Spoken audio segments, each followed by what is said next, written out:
If you were to give any advice to any kid entering the business, what would it be? Don't be me.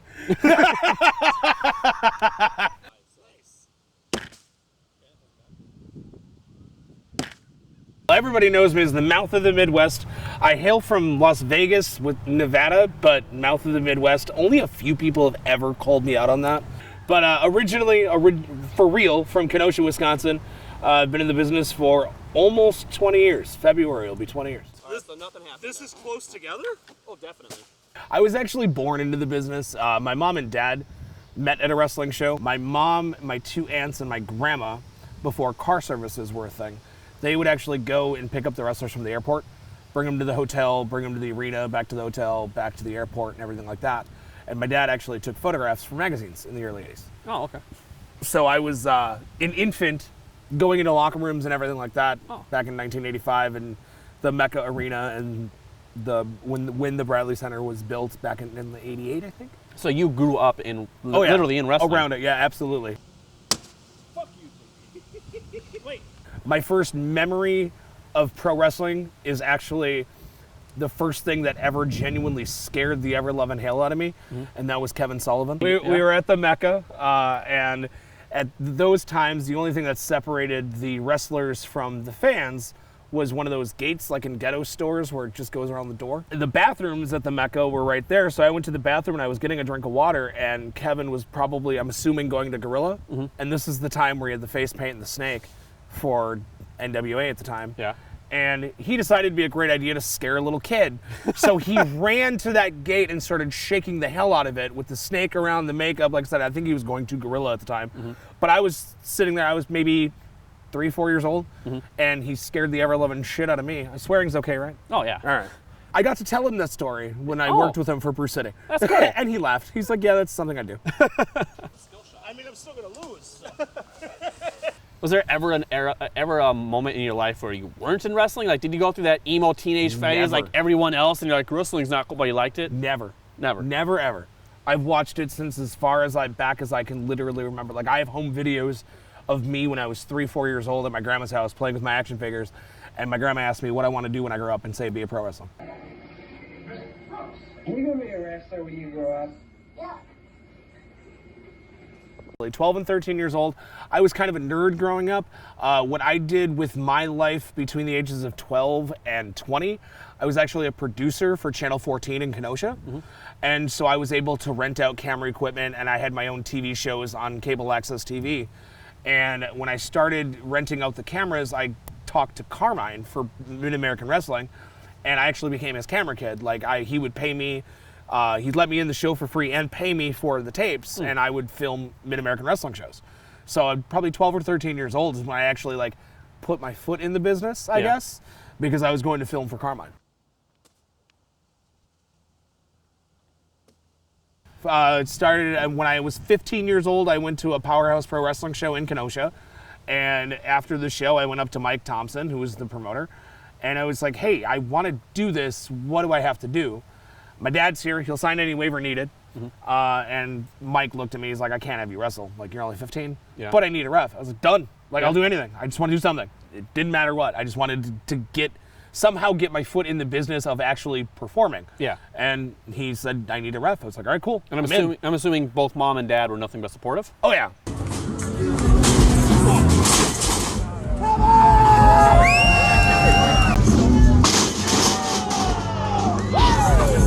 So you've been in the wrestling business for a while, safe to say. Do you feel, as of right now, wrestling business has been kind to you as you've been kind to it?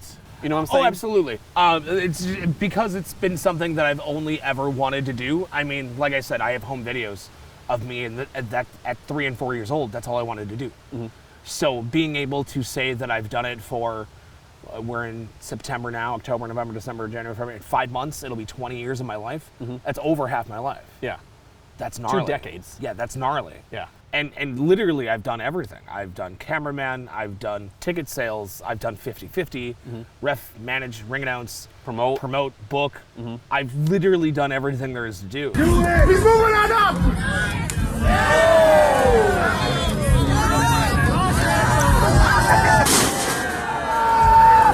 If you were to give any advice to any kid entering the business, What would it be? Don't be me. It's good advice. Don't end up like this. I partied a lot.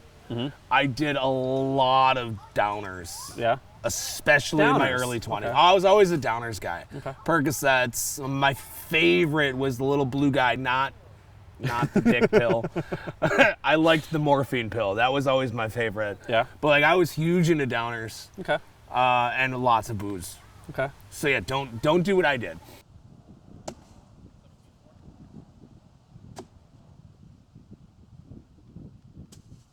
You were shocked when I said downers because of how high energy I've always been. That's why, yeah. Everybody thinks I've done cocaine.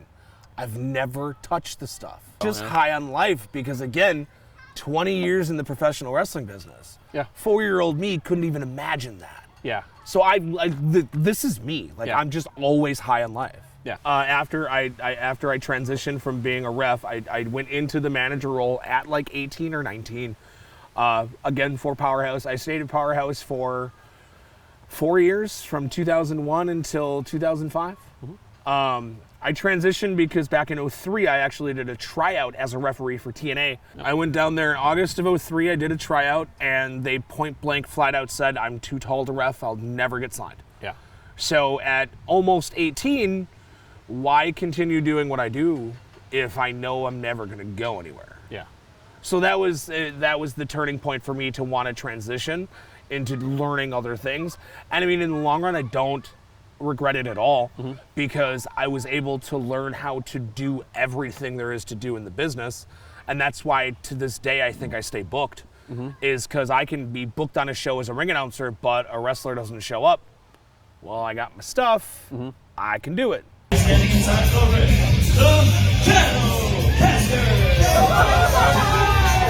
So sources say you're close to the Shadowcaster. He's an awesome friend of mine. All right, tell He's me been what my you roommate know for about like him. a decade. He's just a grumpy old man. How- He trained Abraham Lincoln, for Christ's sakes. I believe it. Like he's like and a billion. But the Shadowcaster origin story actually is Vic the Stick Ross. He came about at Fusion Pro Wrestling. They needed a hood and for a match that literally was a squash match.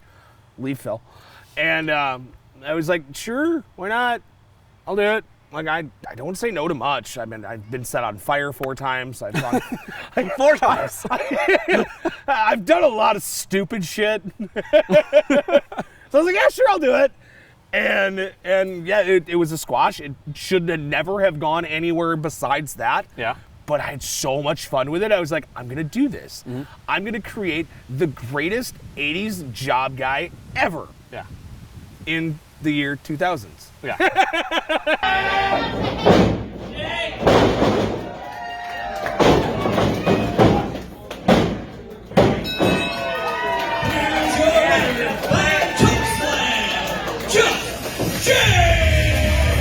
People don't give him enough credit because they just think he's a grumpy old man. I mean, he is, but he's a great dude. Yeah.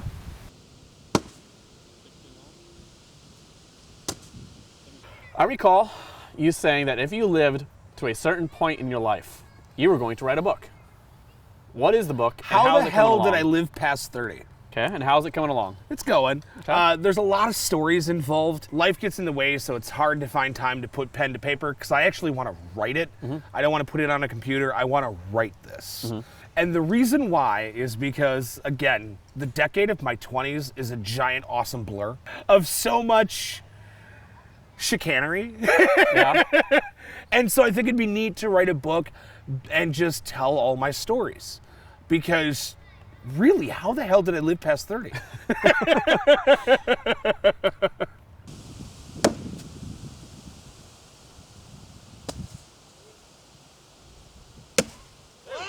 Somebody got one. What's been your biggest mistake? I don't know. That's a hard question to answer because I've done everything there is to do except get signed. Yeah. So I mean, and there's one thing that I regret. I did a road trip to Ring of Honor with Matt Winchester, and I didn't bring my gear.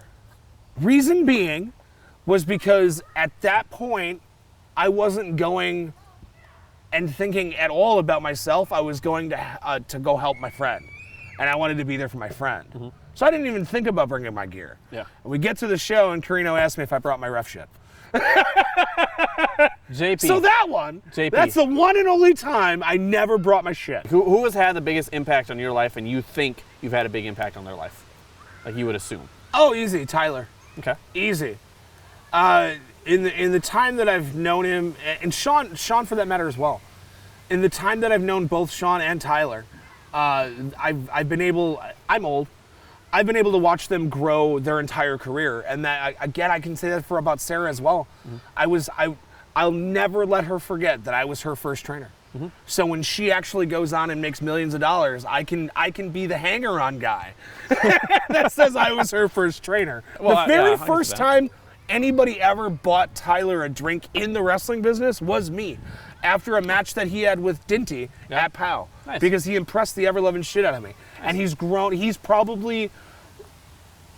definitely top 3 guys that I've been around for a very long time, that I've been able to see grow from a very green kid to what he is now, and he's fucking spectacular. He's one of my favorite people on earth. So good. Tyler. Want to hear a story? 2 kids get into the wrestling business. High hopes. Dream high.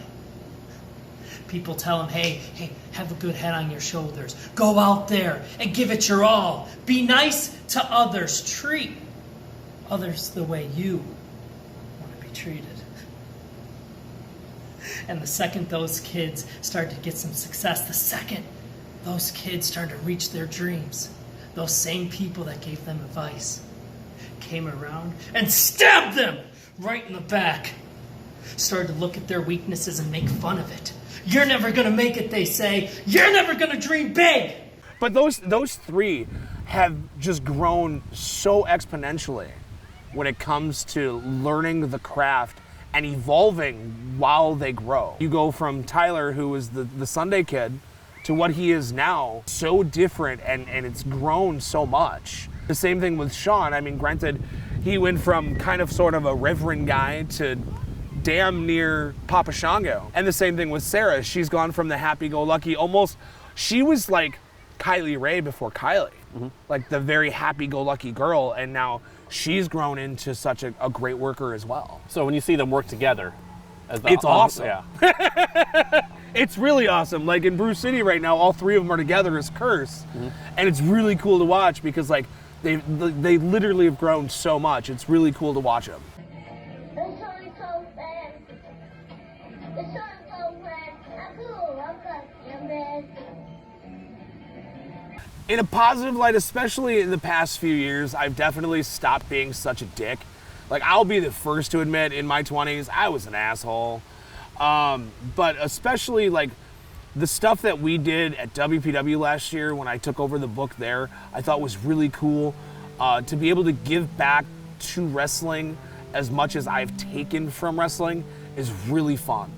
Like, I'm at that point now where all I want to do is give any knowledge to anybody that'll listen.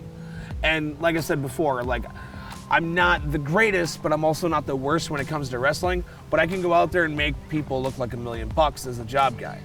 I know my role. I've never tried to surpass that. I love being able to give back to wrestling as much as I've taken.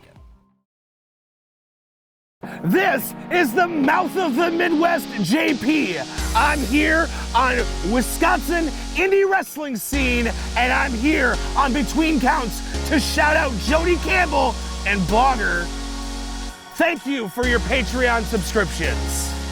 You can follow me on all my social media platforms: Facebook, MOTMJP, Twitter, MOTMJP, and Instagram, Mouth of the Midwest JP. I also have a YouTube. It's NJPG921. Thanks for checking out Wisconsin indie wrestling scene, and thanks for watching Between Counts.